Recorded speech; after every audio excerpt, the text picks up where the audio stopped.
All right, so snakes to me represent something that can travel in between dimensions because it is very agile. It can crawl in and out of tight spaces, can crawl into places without being detected. And snakes love to bask in the sun. So they're like creatures that love the light. So snakes are very sacred animals. And when they bite you, the reason they bite you is to remind you that they're there. So snakes have a lot of wisdom because they can travel in between different dimensions. And so they're very aptly used in most traditions. There is some allusion to snakes having to do with the tree of life or with Kundalini, which is, the snake that is at the root of your chakras, which is the chakras are kind of like the tree of life. So I find that interesting. In Norse mythology, there's the snake that is up, wrapped around the roots of the Yggdrasil, and and then obviously in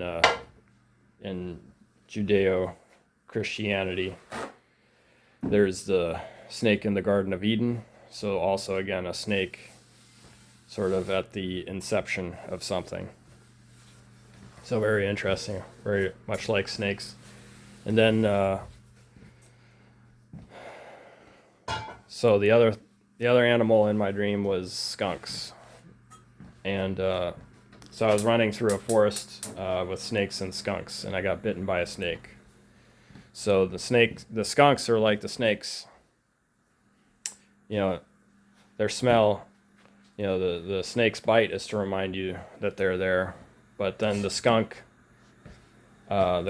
smell is there to remind you that the skunk is there. So essentially, you can see the skunk, or you can smell the skunk before you can see him, which is kind of like a bad mood. You can smell a bad mood, before you can see it. Sometimes, in other people, if you're looking at them, you can sort of detect the bad mood is already, they're already up to something, and that if you try to get closer to them on that day, they're probably going to be in a bad mood and they're going to want to fight you. So so that forest was like my forest, I suppose, of avoiding snakes that wanted to bite me, and avoiding skunks that wanted to spray me. And this forest could be described as my own inner world, that if I'm not careful in it, I'm liable to be offended with it, with if I assess things incorrectly and I'm not mindful of the snakes, and I try to step on their heads and then they bite me, and then I get mad that I get bitten by a snake. Or if I smell a skunk but then I'm not cautious and respect the skunk's territory. Anyhow, so that's my soliloquy here on analyzing my dream. All right, so I'll leave it here.